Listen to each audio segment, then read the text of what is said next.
나이 들어도 배우는 사람은 늙지 않는다. 나이 들어서 뭘 새삼 배워. 이 말 어디서 한 번쯤 들어보셨을 거예요. 그런데 요즘은 이 말이 점점 옛말이 되고 있습니다. 정년을 마친 사람도 70이 넘은 어르신도 심지어 80대에 처음 스마트폰을 배우는 분도 부쩍 늘었죠. 왜냐면 이제는 다들 압니다. 배움이란 게 단순히 지식을 쌓는 게 아니라 삶을 다시 젊게 만드는 힘이라는 걸요. 은퇴는 끝이 아니라 다음 챕터의 시작이에요. 그런데 그 챕터를 어떻게 채워갈지 배우지 않으면 어느새 인생이 멈춘 것처럼 느껴집니다. 반대로 배우는 사람은 몸은 늙어도 마음이 늙지 않아요. 오늘은 바로 그 이야기 배우는 삶이 어떻게 은퇴 이유를 바꾸는가에 대해 이야기해 보려 합니다. 1. 일에서 벗어나니 내가 사라졌다? 많은 분들이 은퇴 후 이런 이야기를 하세요. 일을 그만두고 나니까 허전해요. 하루 종일 시간이 남는데 뭐 해야 할지 모르겠어요. 이건 정말 흔한 일입니다. 평생 직장 중심으로 살아온 우리는 나도 모르게 일 나의 정체성이 되어버렸죠.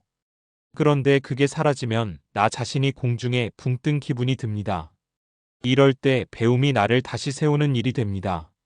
새로운 기술을 배우거나 악기를 잡아보거나 글을 쓰는 법을 배우는 순간, 아, 나도 여전히 성장할 수 있구나 하는 감각이 생깁니다. 이건 정말 강력한 힘이에요. 삶의 주도권이 다시 내 손에 들어오는 느낌이거든요. 2. 사례 65세 요리학원 수강생, 두 번째 커리어를 열다. 첫 번째 이야기는 이정순 가명, 65세 씨입니다. 20년 넘게 은행에서 일하다가 정년퇴직을 했어요. 퇴직 후엔 여행도 다니고 친구들도 만나며 지냈지만 1년쯤 지나니 허무감이 몰려왔대요. 아침에 일어나면 할 일이 없어요. 밥 먹고 TV 보고 그러다 보면 하루가 끝나요. 그때 우연히 주민센터에서 요리교실 모집 공고를 봤다고 합니다. 그냥 시간이나 때워보자는 마음으로 등록했는데 그게 인생 전환점이 됐어요. 배우다 보니까 요리가 재밌더라고요. 집에서도 계속 새로운 메뉴를 해봤어요. 그렇게 2년을 배우다 보니 주변에서 밥집 열어도 되겠다는 소리를 듣게 됐고 결국 그는 작은 한식 반찬 가게를 시작했습니다. 지금은 동네에서 이정순 반찬집이 꽤 유명하대요. 돈보다 내가 다시 필요한 사람이 됐다는 게 좋아요. 그는 웃으며 그렇게 말했습니다. 배움이 단순한 취미가 아니라 인생 이막의 문을 연 셈이죠. 3. 사례 70세 컴퓨터 초보, 손주 덕분에 SNS 스타가 되다. 두 번째는 박용철 70세 어르신 이야기입니다. 퇴직 후 시골로 내려가 살던 그는 손주들이 할아버지, 유튜브 해보세요.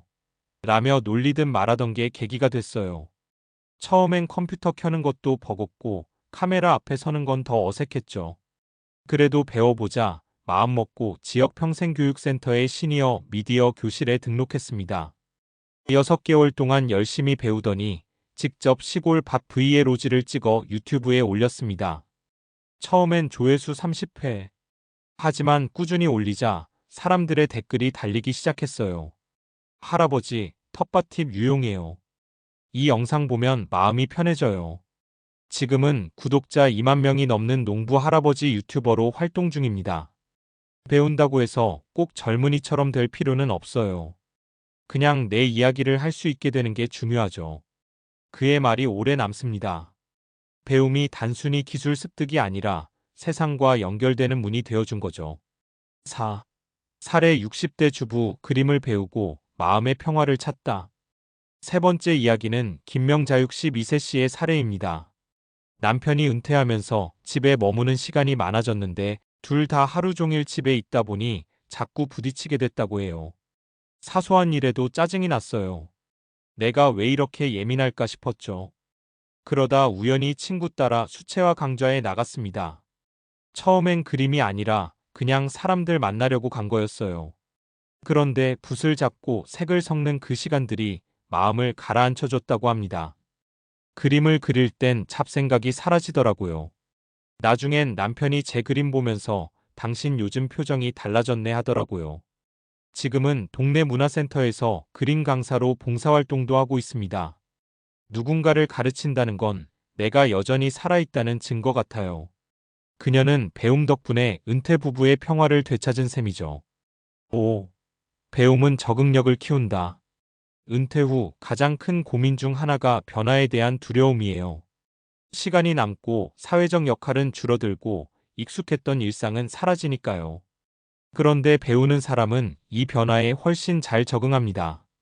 새로운 걸 배우는 과정에서 낯선 것에 익숙해지는 법을 자연스럽게 익히거든요. 예를 들어 스마트폰 하나 제대로 다루면 세상과 연결됩니다. 온라인 뱅킹, 건강관리 앱, 취미 동호회까지 이 모든 게 배움의 연장선이죠. 이걸 해내는 순간 세상이 여전히 내 손안에 있다는 감각이 생깁니다. 이건 노년의 삶에서 굉장히 중요한 자존감의 원천이에요. 6. 배우는 사람은 마음이 젊다. 신경과학적으로도 이런 말이 있습니다. 뇌는 쓸수록 젊어진다. 새로운 것을 배우면 뇌의 연결망이 활성화되고 기억력과 집중력이 유지된다는 연구 결과가 많아요. 심지어 우울감과 치매 위험도 낮춘다는 보고도 있죠. 그런데 단순히 과학적 근거 때문이 아니라 배움의 진짜 힘은 내가 여전히 성장 중이라는 느낌에서 나옵니다. 그건 나이를 초월한 에너지예요. 나는 끝나지 않았다는 확신이 생기면 몸의 주름은 늘어도 마음의 주름은 펴집니다. 7. 배움은 관계를 만든다. 또 하나 중요한 건 사람과의 연결이에요. 배움의 자리는 언제나 새로운 만남의 공간이 됩니다. 평생교육원, 동호회, 온라인 강의 이런 곳에서 사람들은 같은 관심사로 연결되죠. 은퇴 후 고립감이나 외로움을 느끼는 분들이 많은데 공부를 시작하면 자연스럽게 이야깃거리가 생기고 관계가 살아납니다. 요즘 뭐 배우세요? 저도 그거 들어봤어요. 이런 대화 하나가 하루를 다르게 만듭니다. 8. 이제는 배우며 사는 은퇴가 표준이다. 예전에는 은퇴하면 쉬는 삶을 상상했어요. 하지만 이제는 배우며 사는 은퇴가 새로운 표준이 되고 있습니다. 평생 직업 시대가 지나고 평생 학습 시대가 온 거죠. 지자체마다 시니어 평생 교육 프로그램이 늘고 온라인에서도 유튜브, 클래스 100일, 배움의 길이 무한히 열려 있습니다. 배움은 이제 비용도 시간도 큰 제약이 아니에요. 진짜 필요한 건 단 한 가지 마음입니다.